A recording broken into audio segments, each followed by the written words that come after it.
Ayo. Baik, Assalamualaikum warahmatullahi wabarakatuh. Selamat sore, salam sejahtera untuk kita semua. Terima kasih banyak. Izinkan kami menyampaikan tugas ALP mata kuliah budgeting mengenai laporan anggaran bisnis jasa keamanan. Next, Mas. Jadi, eh, tim kami terdiri dari dua orang. Saya Syarif Hidayatullah dan rekan saya, Bapak Eko Suyanto Wibowo. Di sini kami akan menjelaskan terkait tugas kuliah ALP mata kuliah budgeting. Oke, lanjut Mas. Pada tugas kali ini kami membawakan terkait perusahaan PT Gada Sentosa, yakni perusahaan yang memiliki visi menjadi penyedia jasa keamanan terdepan yang profesional dan terpercaya di Indonesia dengan memiliki 5 misi. Yang pertama, memberikan layanan keamanan fisik yang berkualitas tinggi dengan standar internasional. Yang kedua, mengembangkan sumber daya manusia di bidang keamanan melalui pelatihan berkelanjutan. Yang ketiga, menerapkan teknologi keamanan terkini untuk meningkatkan efektivitas layanan. Yang keempat, membangun hubungan jangka panjang yang saling menguntungkan dengan klien. Dan yang terakhir adalah berkontribusi pada peningkatan standar keamanan di Indonesia. Tipe bisnis kami yakni Badan Usaha Jasa Pengamanan atau BUJP. Oke, selanjutnya akan disampaikan oleh rekan saya, Bapak Eko. Silakan, Pak. Itu terima kasih. Untuk produk atau jasa utama dari PT Gada Sentosa, yaitu yang pertama adalah jasa penyediaan tenaga keamanan yang meliputi pengamanan fisik untuk gedung perkantoran, pengamanan untuk kawasan industri atau pabrik, pengamanan untuk perumahan atau klaster eksklusif, patroli dan pengawasan area. Untuk nilai jual unitnya, yaitu yang pertama adalah personel terlatih. Seluruh personel keamanan kami telah melalui pelatihan standar nasional dan internasional. Yang kedua adalah standar operasional prosedur atau SOP yang jelas. Itu memiliki SOP yang terstruktur dan terdokumentasi dengan baik untuk setiap jenis layanan. Yang ketiga adalah teknologi terkini, yaitu penggunaan teknologi keamanan modern seperti sistem monitoring GPS, aplikasi pelaporan digital, dan peralatan komunikasi canggih. Yang keempat adalah layanan 24/7, yaitu customer service dan tim respon darurat yang tersedia selama 24 jam setiap hari. Yang kelima adalah asuransi tanggung jawab. Seluruh layanan dilindungi oleh asuransi tanggung jawab untuk memberikan ketenangan bagi klien. Yang keenam adalah harga kompetitif, penawaran harga yang kompetitif tanpa mengorbankan kualitas layanan. Mas Arief?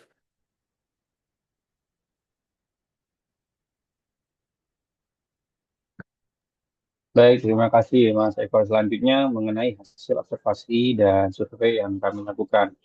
Pertama, analisa ekonomi, yakni Indonesia sebagai ekonomi terbesar di Asia Tenggara menunjukkan pertumbuhan yang cukup stabil meskipun dihadapkan pada berbagai tantangan global. Berdasarkan data terkini yang kami himpun, pertumbuhan ekonomi Indonesia pada kuartal kedua di 2024 mencapai 5,05%, sedikit lebih tinggi dibandingkan dengan kuartal sebelumnya yang hanya 5,01%. Pertumbuhan ini didorong oleh konsumsi domestik yang kuat, investasi yang terus meningkat.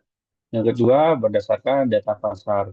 Nah, ini berdasarkan data dari Asosiasi Perusahaan Jasa Pengamanan Indonesia atau Asparindo, nilai pasar jasa keamanan di Indonesia diperkirakan mencapai 25 triliun pada tahun 2023 dengan tingkat pertumbuhan rata-rata sebesar 8 sampai 10% per tahunnya. Sedangkan secara analisa secara kompetitor analisis. Ini yang pertama Sekom Indonesia. Kompetitor kita yakni perusahaan jasa keamanan asal Jepang yang telah beroperasi di Indonesia sejak tahun 1973. Mereka ini memiliki pangsa pasar terbesar dengan fokus pada korporat multinasional dan fasilitas industri. Yang kedua, ProSecure, yakni perusahaan lokal yang telah berkembang pesat dengan layanan komprehensif mulai dari keamanan fisik hingga keamanan cyber. Yang ketiga adalah G4S Indonesia, bagian dari G4S Global, menyediakan layanan keamanan di berbagai sektor dengan jaringan luas di seluruh Indonesia. Selanjutnya disampaikan oleh Bapak Eko. Silakan. Terima kasih.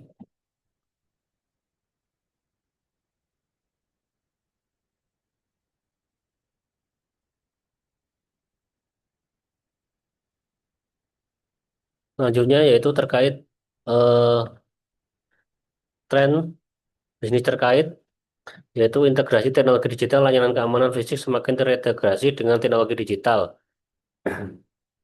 Profesional,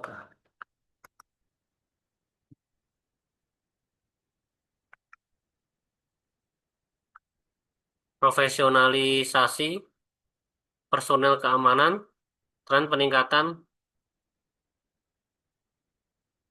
standar kualifikasi personel keamanan.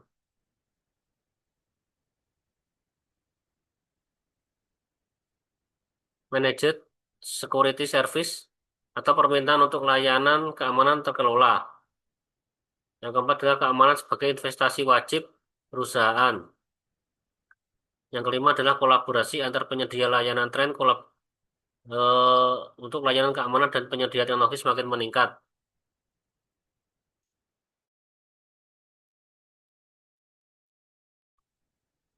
Yaitu selanjutnya adalah observasi pemasok, penyedia pelatihan keamanan, penyedia perlengkapan keamanan, penyedia teknologi keamanan, penyedia layanan pendukung. Berdasarkan observasi, harga perlengkapan dan pelatihan keamanan di Indonesia relatif stabil dengan kualitas yang bervariasi.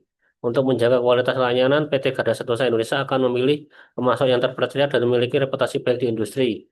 Selanjutnya ada analisa kompetitor, yaitu dengan faktor pertimbangan dalam memilih jasa keamanan, yaitu ada kualitas personil, harga layanan, reputasi perusahaan, ketersediaan teknologi, kemudahan komunikasi. Kebutuhan layanan, yaitu 80% membutuhkan layanan penempatan satpam, 65% membutuhkan layanan patroli rutin, 45% membutuhkan layanan keamanan untuk acara khusus, 30% membutuhkan layanan konsultasi keamanan, 15% membutuhkan layanan pengawalan personal.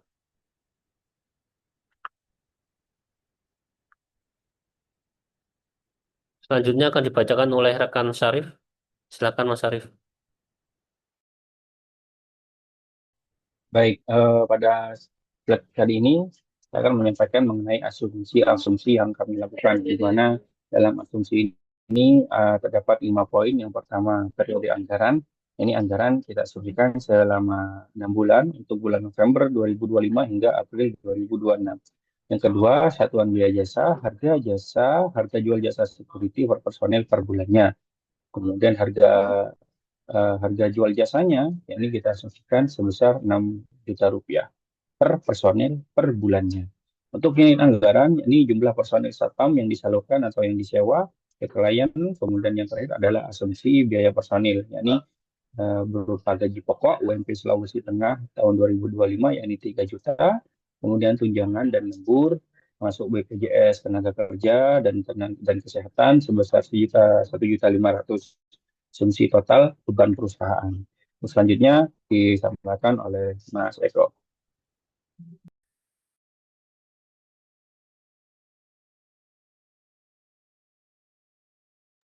Baik, untuk asumsi pada peralatan disusutkan atau depresiasi selama 5 tahun kurang lebihnya 60 bulan. Penerimaan kas atau penjualan 100% diterima pada bulan yang sama. Asumsi klien membayar tepat waktu di awal bulan. Pengeluaran kas atau HPP dan biaya operasi 100% dibayarkan pada bulan yang sama. Modal awal atau kas 100 juta rupiah. Untuk modal awal, asumsi setoran modal dari pemilik atau kelompok. Penjualan atau kontrak, awal kontrak November 2025 dengan total 2 klien, total 15 personel atau target realistis. Lanjutnya Mas Syarif, silakan.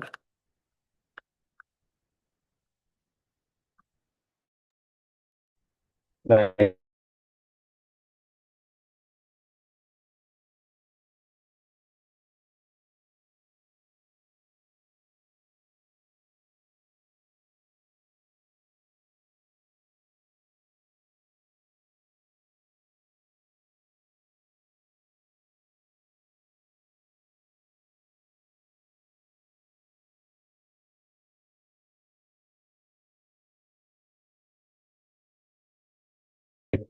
terima kasih.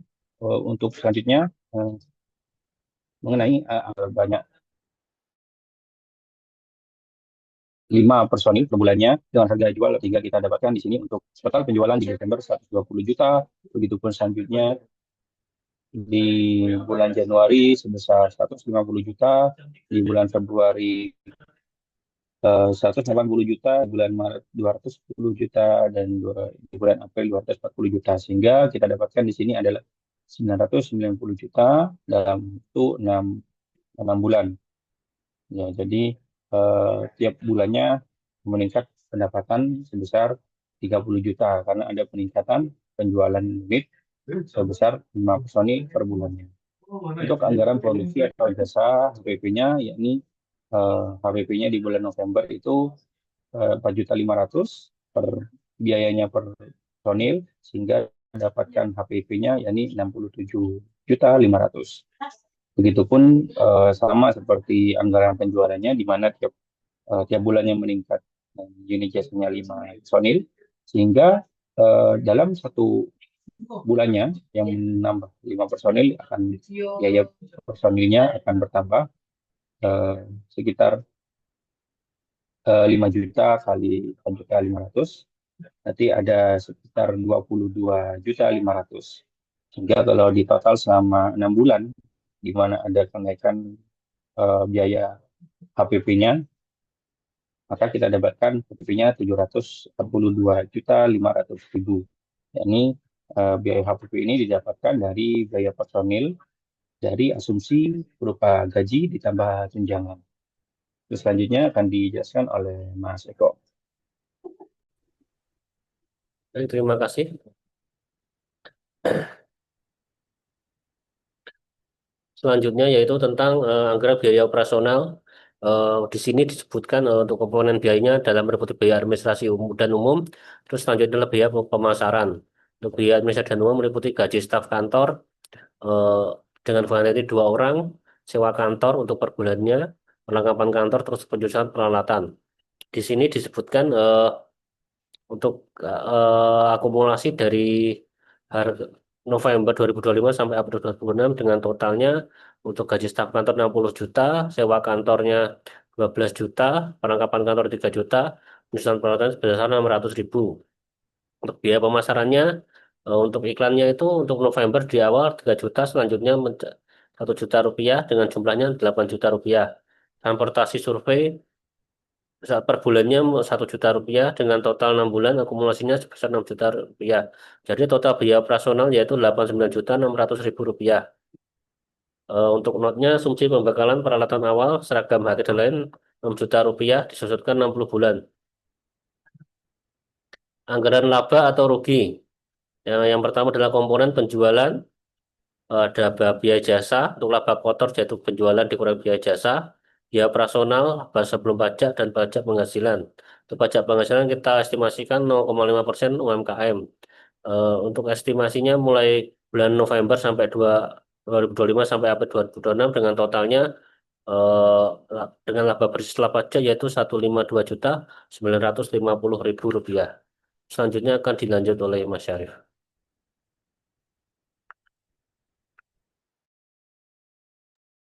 Baik, terima kasih. Sekarang mengenai anggaran kas, di mana saldo awal adalah pada bulan November 100 juta, kemudian penerimaan kas berdasarkan dari penjualan adalah 90 juta, sehingga total kas yang tersedia adalah 190 juta. Kemudian dari kas tersebut ada pembiayaan, yakni pembayaran untuk biaya jasa atau HPP-nya sebesar 67.500. Kemudian pembiayaan biaya operasional sebesar 16.600 dan pembayaran pajak sebesar 450.000, sehingga total pengeluaran 84.550.150.000. Saldo ini akan menjadi saldo kas awal di bulan Desember. Begitupun akan mendapatkan penerimaan kas penjualan sehingga kasnya menjadi 225, dan karena ada pembiayaan yang dikeluarkan hingga menjadi kas akhir di bulan Desember itu 120.250. Begitupun prosesnya seterusnya hingga bulan April, sehingga didapatkan saldo akhir di bulan April ini 252.950.000. Ini untuk anggaran tesnya. Untuk proyeksi neracanya, untuk aset lancar, eh, yang pertama kas sebesar 252.950, kemudian piutang usaha asumsi nol dan kas 100% diterima langsung, kemudian karena pembayarannya lancar, kemudian perlengkapan inventor nol, kemudian aset tetap bersih berupa peralatan awal 6 juta, kemudian akumulasi penyusutan dikurangi 600.000 sehingga nilai buku aset tetap adalah 5.400.000 hingga total aset adalah 258.350.000. Untuk liabilitas yang pertama tentang pajak, kemudian total liabilitasnya sama dengan total pajak, kemudian ekuitasnya ada modal kerja, modal awal sebesar 100 juta dan laba yang ditahan, laba bersih sekitar 152.250.000 hingga total likuiditas dan kualitas adalah 254.150.000. Selanjutnya akan dijelaskan oleh Mas Eko.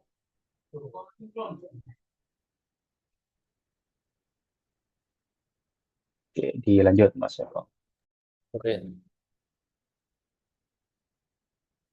Kesimpulannya dari beberapa slide tadi, yang pertama adalah anggaran atau laba, yaitu berdasarkan anggaran laba atau rugi, bisnis jasa security PT Garda Sentosa diproyeksikan mencapai laba bersih total sebesar Rp152.950.000 dalam 6 bulan pertama. Angka ini menunjukkan bahwa harga jual sebesar 6 juta rupiah per personel atau per bulan sudah realistis dan menguntungkan dengan margin laba atau kotor sekitar Rp247.500.000. Bisnis ini diproyeksikan menjadi menguntungkan sejak bulan pertama.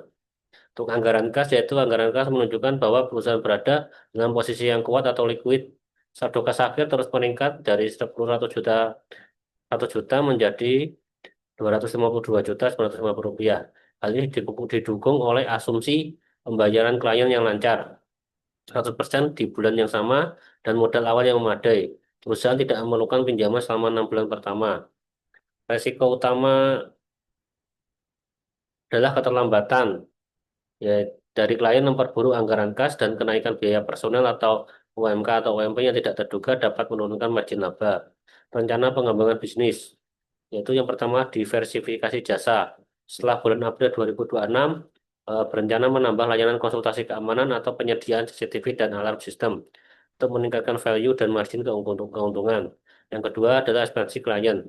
Menargetkan ekspansi ke segmen bank atau institusi keuangan di semester kedua 2026 yang biasanya menawarkan kontrak jangka panjang dan jumlah personel yang lebih besar. Yang ketiga adalah peningkatan kualitas SDM, yaitu mengalokasikan 10% dari laba bersih untuk pelatihan ganda media bagi personel kunci guna meningkatkan rate jual jasa. Demikian presentasi dari kelompok kami. Atas kurang lebihnya kami mohon maaf. Mohon maaf. Wassalamualaikum warahmatullahi wabarakatuh. Terima kasih banyak.